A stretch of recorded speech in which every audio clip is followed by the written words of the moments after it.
Hello दोस्तों, मैं हूं ध्वनि और आपका स्वागत करती हूं अपने YouTube channel Hindi horror diary पर। आज की कहानी हमें अविनाश ने भेजी है, तो मैं आज आपको अविनाश और उसके दोस्तों के साथ घटी एक कहानी सुनाने वाली हूं।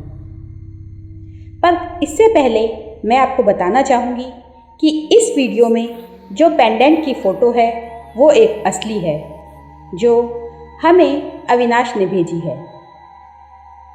तो चलिए सुनते हैं आज की कहानी। हेलो दोस्तों, मेरा नाम अविनाश है। मेरे फ्रेंड सागर और चिराग मेरे कॉलेज में पढ़ने के साथ साथ हॉस्टल के रूममेट भी थे। बात तब की है जब 4th सेमेस्टर के एग्ज़ाम हो गए थे। वैकेशन का टाइम था। अब तक हम तीन की अच्छी बॉन्डिंग हो चुकी थी। इस बार वैकेशन के लिए चिराग ने हमें अपने गांव आने के लिए इनवाइट किया। वो जानता था कि मुझे फिशिंग और कैंपिंग बहुत पसंद है। उसके घर के पास से एक रिवर होकर बहती थी। वहाँ काफ़ी लोग नाइट कैंपिंग करने भी आते थे।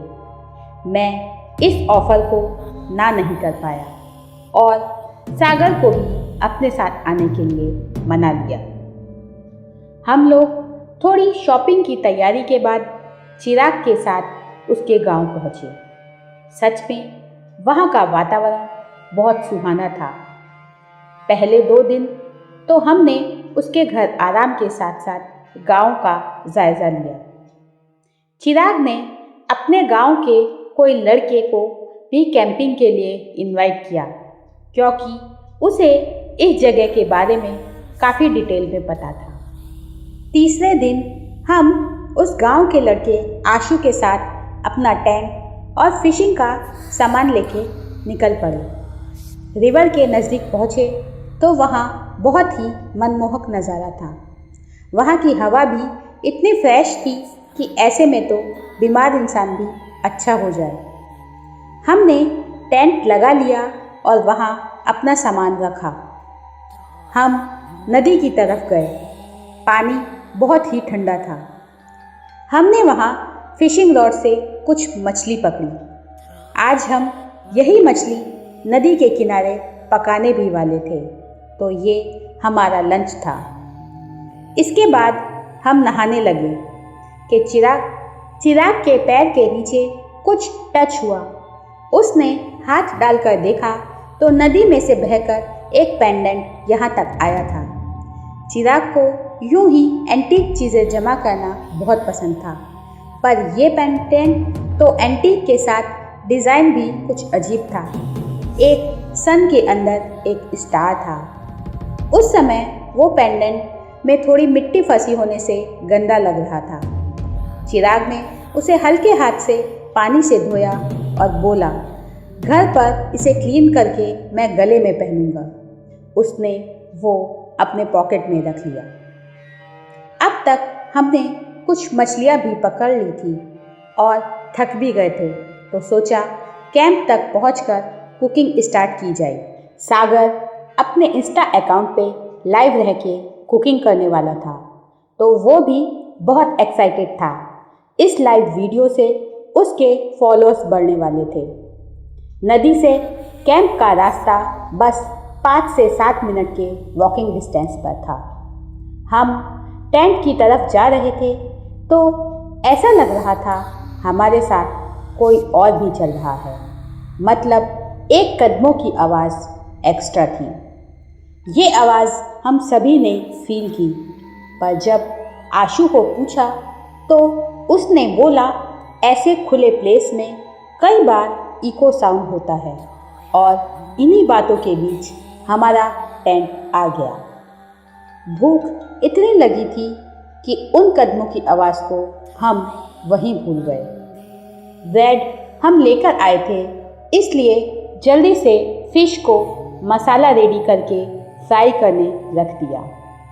आशु लोकल बंदा था, इसलिए उसे कैंपिंग की छोटी छोटी बातों की भी जानकारी थी, जिससे हमारा यह स्टे बहुत मज़ेदार लग रहा था।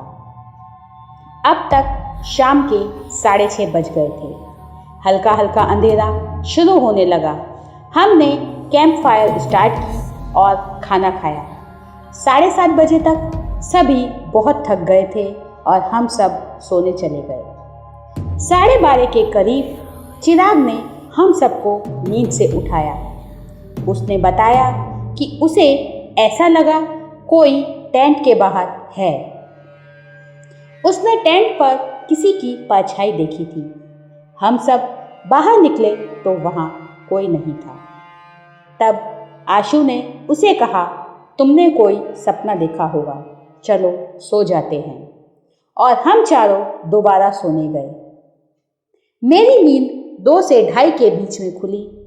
मेरे बाजू में सोया हुआ चिराग वहाँ नहीं था। इतनी रात वो कहाँ गया होगा, ये देखने मैं टेंट से बाहर निकला। वहाँ हमने जो कैंप फायर की थी वो आग अपने आप जल उठी थी और पास के एक पत्थर पर काले कपड़ों में साधु की वेशभूषा में कोई बैठा था। उसका मुंह दूसरी तरफ था तो मुझे पता नहीं चला। वो कुछ मंत्र बोलते हुए अपने सर को गोल गोल घुमा रहा था, जैसे कोई काली विद्या कर रहा हो।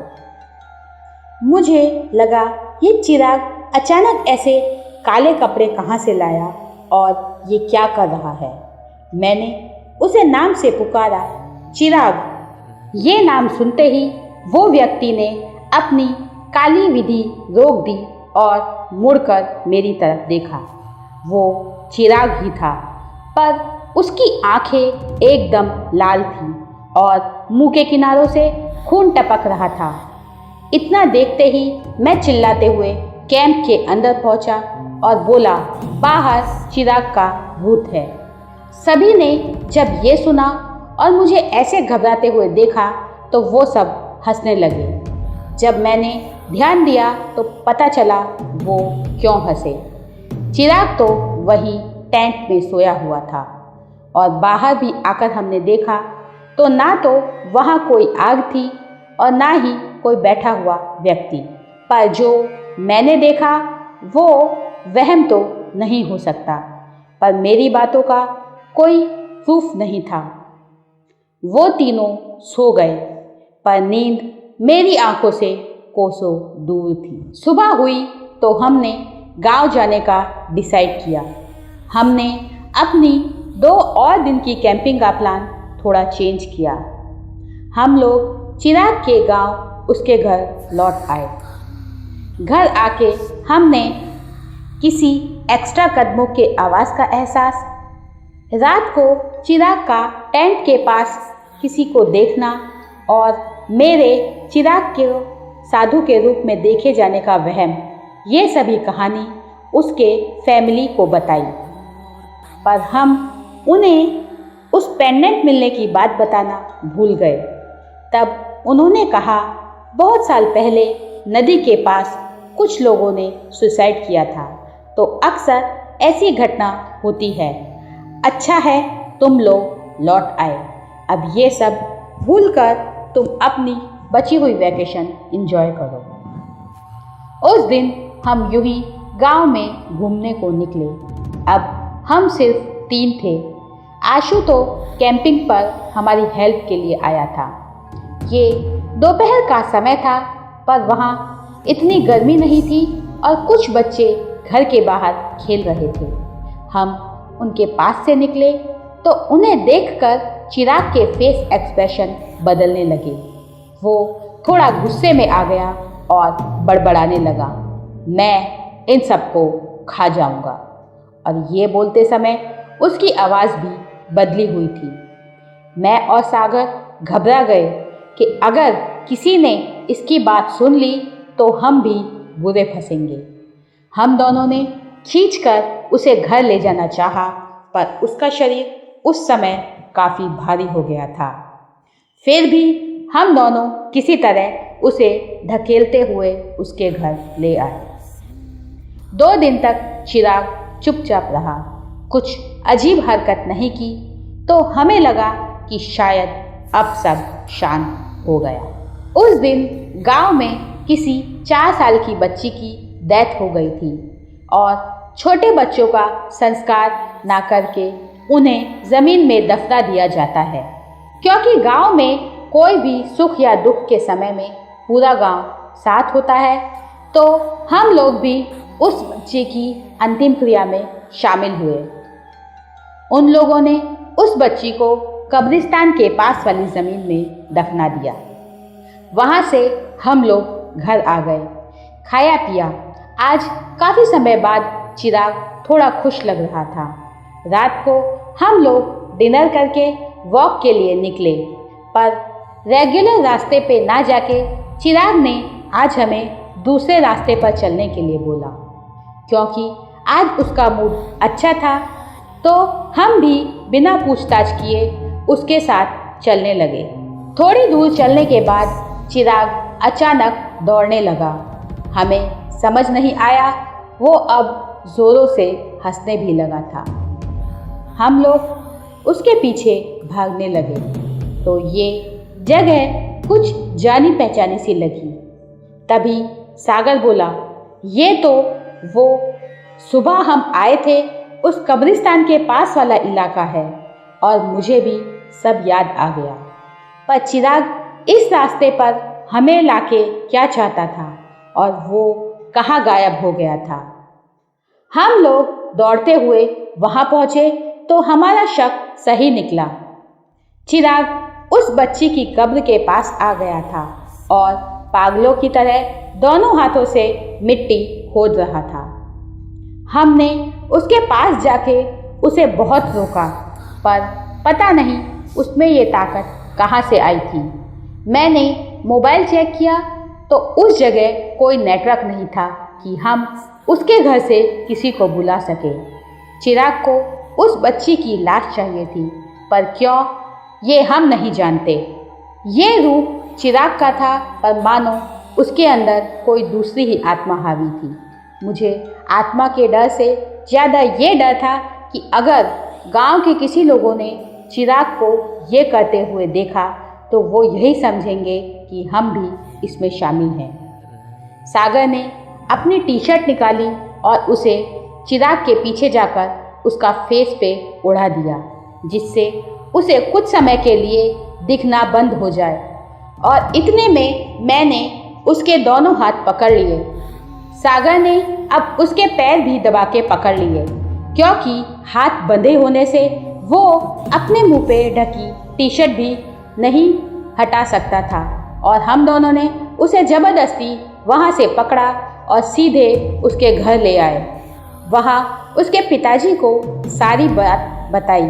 उन्होंने ये सब सुन के पहले तो उसके हाथ पैर रस्सी से बांध दिए और अपने घर किसी पुजारी को बुलाया। उस पंडित ने पहले तो पूछा, ये ऐसा बिहेव कब से कर रहा है?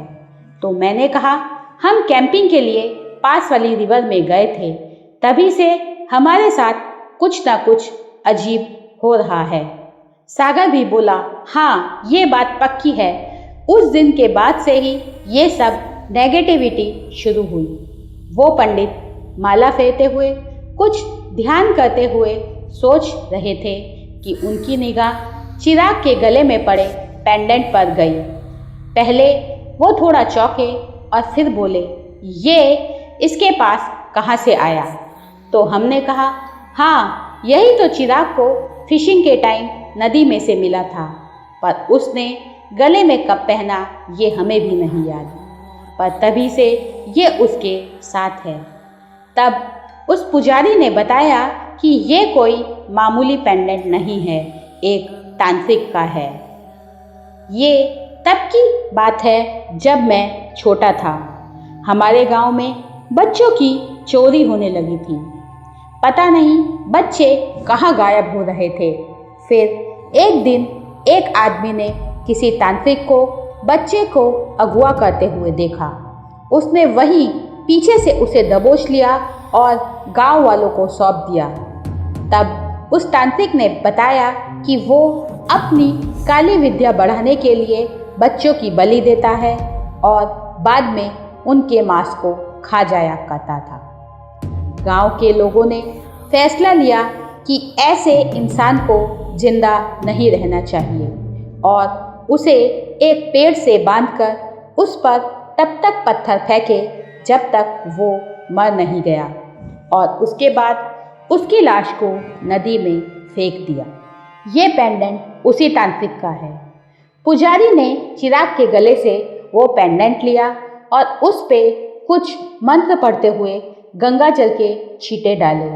अब उस पुजारी ने मुझे बोला कि ये पेंडेंट तुम्हें उस नदी में वापस डालना है और जब तुम इसे नदी में डालने जाओगे तो एक बात का ध्यान रखना कि तुम्हें कोई भी पुकारे, आवाज़ दे, पर तुम्हें पीछे मुड़कर नहीं देखना है। तब मैंने उसे पूछा कि ये काम मुझे ही क्यों दे रहे हो? तब उसने बोला, तुम भी उस तांत्रिक को देख चुके हो तो तुम पर भी उसका असर हो सकता है, इसलिए जब तुम अपने हाथ से इस पेंडेंट को फेंकोगे तभी तुम भी आज़ाद हो पाओगे। मैंने जब उसे फेंकने निकला तो कभी मुझे किसी जानवर तो कभी किसी इंसान के रोने की आवाज़ आती। कितनी बार कोई मेरा नाम लेकर पुकारता पर मैं रुका नहीं और ना ही पीछे मुड़ के देखा।